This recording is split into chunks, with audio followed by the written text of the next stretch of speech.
জানি না কেন বেশ কিছুদিন হলো আমার আর এবির না আমাদের বাড়িতে যে ফিশ ট্যাঙ্কগুলো রয়েছে মানে অ্যাকুয়ারিয়ামগুলো রয়েছে সেগুলোর মেকওভারের জন্য আমাদের মাথার উপর একটা ভূত চেপেছে যে আমরা নিজে হাতে সেগুলোর মেকওভার করব, মানে প্ল্যান্টের স্কেপিং থেকে শুরু করে মাছ গাছ যাবতীয় মেনটেনেন্স এগুলো আমরা চেঞ্জ করব। তো এতদিন আমাদের যে অ্যাকুয়ারিয়াম ট্যাঙ্কগুলো ছিল সেগুলো প্রফেশনালসরা এসে ক্লিন করে দিয়ে যেত, মেনটেন করে দিয়ে যেত, কিন্তু এখন আমি আর এবি আমরা দুজনে মিলে এই কাজটা করছি। এইসব করতে গিয়ে না আমার যেন মনে হচ্ছে এই মাছেদের প্রতি আর গাছেদের প্রতি ভালোবাসা যেন আরও বেড়ে গেছে। আমাদের ঘরে এই ছোট্ট একটা প্ল্যান্টের ট্যাঙ্ক রয়েছে, এই প্ল্যান্টের ট্যাঙ্কটা প্রায় 2 মাস দেখো এইভাবে পড়ে রয়েছে কোনো রকম কোনো মেনটেনেন্স ছাড়াই।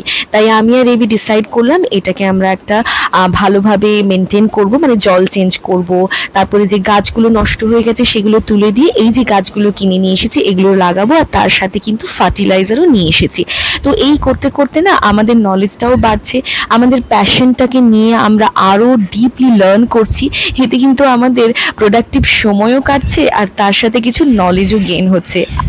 অ্যাকুয়ারিয়ামের শখ কিন্তু বরাবরই এবিরই ছিল, কিন্তু আজকাল এবির সাথে সাথে আমারও কিন্তু অনেকটাই শখ বেড়েছে। যাই হোক, অ্যাকুয়ারিয়ামটা পরিষ্কার করে বাইরে এসে দেখছি প্রবল বৃষ্টি ঝড় শুরু হয়ে গেছে। আমি বারান্দার জামা কাপড়গুলো তুলতে এলাম আর এই দেখো কি জোরে বৃষ্টি শুরু হয়ে গেছে।